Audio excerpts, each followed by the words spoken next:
Hello friends, இந்த ஒரு dish வந்து யாருக்குமே பிடிக்காம இருக்காது. ஆமாங்க, பொட்டேட்டோ ஃப்ரை தான். வாங்க ரெசிபி பார்த்துடலாம், வீடியோக்குள்ளே போயிடலாம்.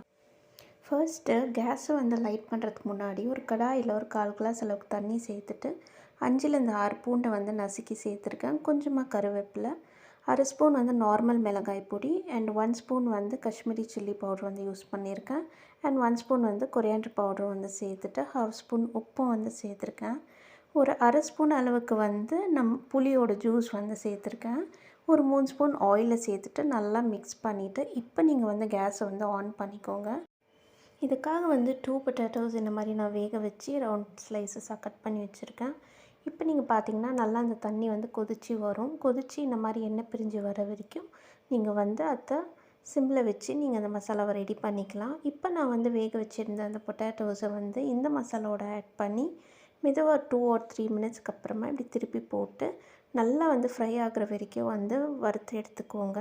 உங்களுக்கு எண்ணெய் பத்தலைன்னா கொஞ்சமாக நீங்கள் வந்து எண்ணெயும் வந்து சேர்த்துக்கலாம். நல்லா இந்த அளவுக்கு வந்து ரோஸ்ட் ஆச்சுன்னா நம்மளோட பொட்டேட்டோ ஃப்ரை வந்து சூப்பராக ரெடி ஆகிடும். இது வந்து ரசம், சாம்பார் ரைஸ் ஒரு கர்ட் ரைஸ்க்குமே அல்டிமேட்டான ஒரு காம்பினேஷனாக இருக்கும். கண்டிப்பாக ட்ரை பண்ணி பாருங்கள்.